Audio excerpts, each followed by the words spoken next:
Hello everyone, and this is Shubhamgiri. You're watching Giri. Now, this video is going to be about the immigration process of visa for the students. So, how to apply for the student permit on your own. That is something what I did, and hope this video is helpful to you. And I think this video is going to be very much important because I'll be discussing all the mistakes that one could do, that could happen, the doubts which usually arise when you fill the three forms which is given by the visa portal, and what sort of documents you need as a supporting documents and client information. So stay tuned, do like this video, and if you like my channel, do subscribe. There will be more crispy content in the coming days. So let's get into the video. Everybody get your fucking hands up.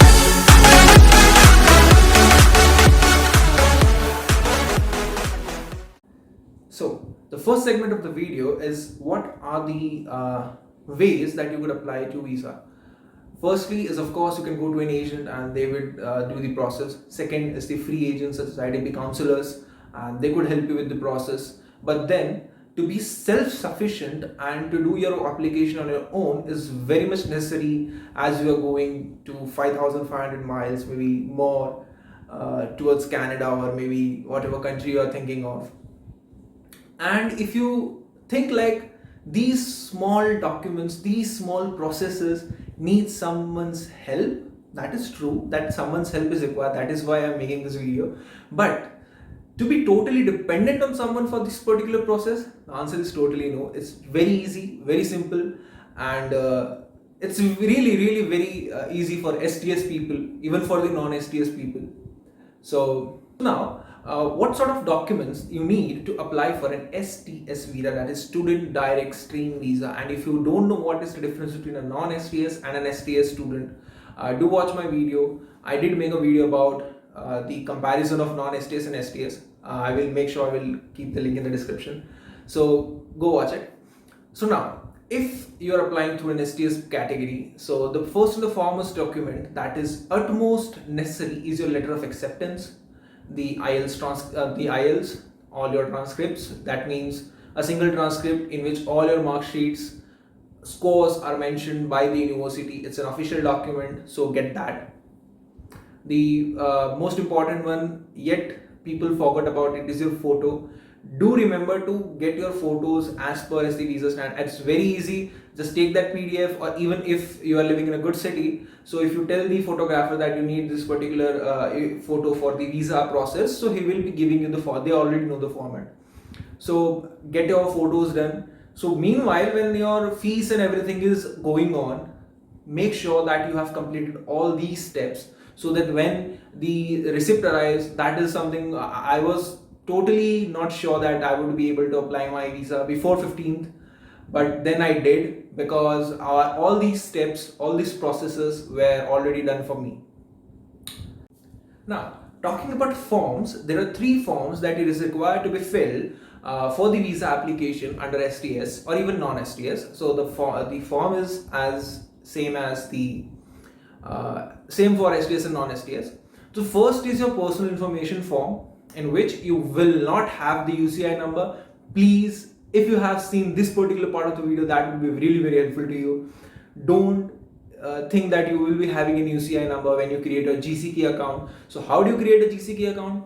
No, you just need to go to the cic.gc. I will put down the link in the description. Register there. There will be a few questions. You need to set up 6 or 7 security questions, and then you would be directed to the portal where you could apply for a visa. And then there is a questionnaire. If you've already opted for a questionnaire, just fill the details of that particular questionnaire in that above section. And if you have not taken the questionnaire, just go through it again. So they will be asking you like, are you applying to university or a college, or what sort of degree you are applying? What is your, have you paid the fees or not? Have you paid how like the GIC or not? Every such sort of question, and then they will be finally giving you a instruction sheet sort of page on the portal itself, where you would be given a list of documents which you need to apply. Regardless of whatever process you choose, these three forms are very important. The first is your personal information form, the second is your family information form, and the third one is your it's sort of a declaration that you have not been in many malicious activity and everything. So just tick no and then it's fine. Yeah. So for that, it's very easy to fill that particular form. Now, a very important notice about these things is that if you don't have an PDF Acrobat reader, like the Acrobat Adobe PDF, so these files would only be giving you please wait sort of dialog box. I will, as you can see on the screen.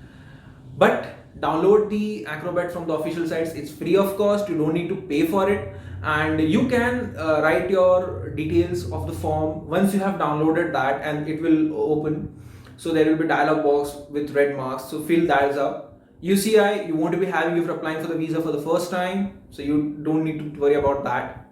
Now, the last most important point is that the name and the signature, you do not need to print the form and then upload it by signing it and all. There is an e-verification sort of thing at the end when you pay the fees and all, where you're paying for the fees and all. So they would be automatically signing the documents electronically for you. So don't worry about it. Just if you want, you can write your name, but I didn't do that, so it's fine. Now, coming back to the form, the first one, which is about your personal information. See, if you're writing your address and there is a PO box and like you are living in the same place and there are two dialog boxes at the end, as you can see, yes or no, just don't write the PO box number, and then you would be able to juggle between it. You would understand when you're filling this form. This is very important because even I faced problem with it. I didn't know, so a friend of mine helped me with this. So that's why I'm mentioning this at this point of time. And the most important thing is that you need to have your DLI number. Without DLI number, most of the regions get rejected. So please make sure whichever college or university you're applying does have a DLI number. It's very important. Do make sure. Most of the universities have it, renowned colleges have it, but still, just to make sure, go to the Canadian site, and then search for the DLI number. And if it's there, you're totally free. Like, you can go to the university or the college. It's really safe to go. Do make sure that you do that on your own, not that somebody else or your agent tells you, yeah, it's DLI and all. Make sure. So now finally, coming to the address and all, make sure you have address and everything of the university and all those things beforehand when you're filling this, so you won't have any panic sort of situation. And that's why I'm telling you this all beforehand. Now finally, the end of the personal information happens with the employment sort of characters and employment dialog box, in which you have to write your like current employment status and something which you have done in the past 10 years and something like that. If you have done, write it. If you don't, it's fine. It's regardless, like you just need to portray all the correct information in it. So that is all for this particular personal information thing. And the second form, which is your family information, just do know and everything, and then it's fine. It's very easy, it's very easy. As you can see, it's very easy to fill, and I printed it out, signed it, and then re-uploaded it. If you want to do that, you can, but a lot of my friends didn't do this. It's said that you can sign them electronically on the portal itself, so it's fine even if you don't. So these are all the particular documents, all the particular forms which you need to fill. Now, talking about the last section, which is really important and really confusing to a lot of students, is that the client information, where to upload your SOP. So everybody tells you to write an SOP, but where do you upload it on the portal? So if you're going through an agent, they know, but if you are not, there is a section called client information, which is, by the way, not mandatory. So but still you need to upload it because it's very important document and you should do it. I did make a video about SOP. Go check it out. If you have any problems, reach out to me on Instagram. I will be sure to help. Now, the particular part of the client information, there is no such thing as a standard document list that is needed for the SOP.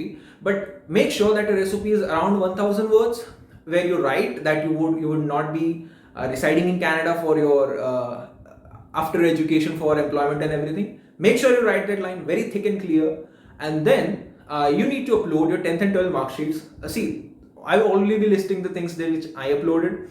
So I uploaded my 10th and 12th mark sheet and the Indian document verification, like the national document identification document, which also is listed in the personal information form. If you want to write your passport, you can surely write your passport. I did write my Aadhaar card number, so I uploaded my Aadhaar card number, Aadhaar card on the with the SOP and the client information.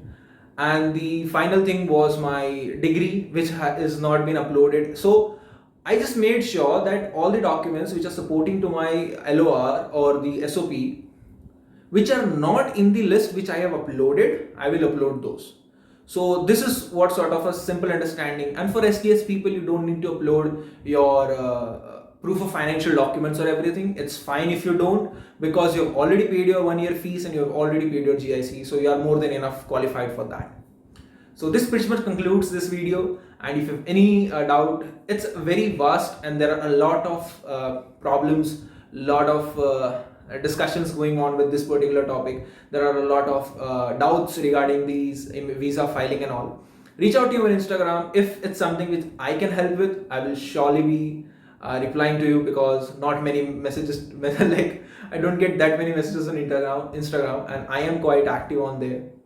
So hopefully you like this video. If you like this, do make sure that you give it a like and a subscribe as well, because most of the viewers who watches my video are not subscribed to my channel. So hopefully you like it, and peace out, man.